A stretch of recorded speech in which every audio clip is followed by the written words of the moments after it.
हाँ तो मित्रों, इसी विषय पर एक और वीडियो। दुनिया के अंत का विचित्र शौक और धार्मिक भविष्यवाणियां। वैसे यह बात भी कुछ कम दिलचस्प नहीं है कि ऐसा लगता है कि प्रलय, कयामत या पृथ्वी के अंत की भविष्यवाणियां करने का सबसे अधिक शौक ईसाइयत के या उन धर्मों के मानने वालों को ही है जो मध्य पूर्व की देन है।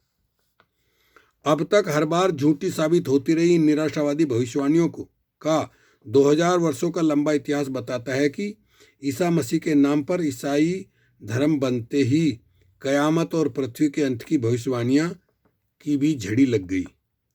स्वयं ईसवी सन 30 में ही और स्वयं जीसस ईसा मसीह और उनके बपतिस्माकार जॉन ने भविष्यवाणियां की थी कि ईश्वर का राज कयामत सन्निकट है।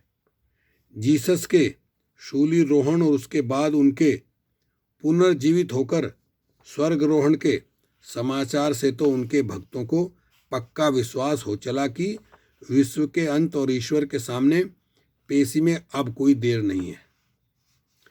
कयामती भविष्यवाणियों की झड़ी 40 साल बाद जब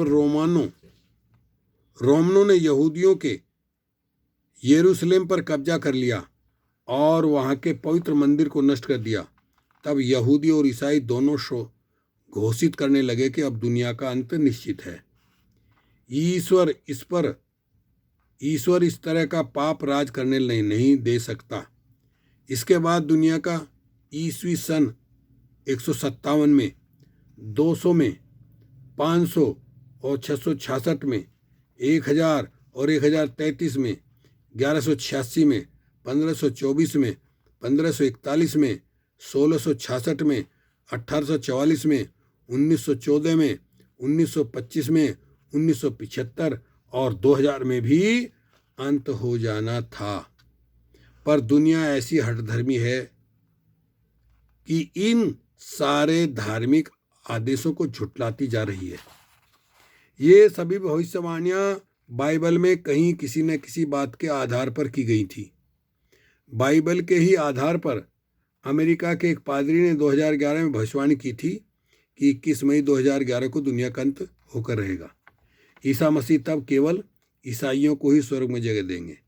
इसलिए जो लोग अभी तक ईसाई नहीं बने हैं, इस धर्म को अपनाकर स्वर्ग में अपनी जगह आरक्षित करवा लें। कथित भविष्यद्रष्टा मोस्त्रदामुस की या मिस्री पिरामिडों के कथित गूढ़ ज्ञानियों की सारी भविष्यवाणियां भी बकवास ही साबित होती रही हैं। इसलिए भविष्यवक्ताओं के बातों में ना आए। विज्ञान जो कहता है करता है, उसी में ही विश्वास करें। ओके, शुक्रिया, धन्यवाद। फिर मिलते रहेंगे।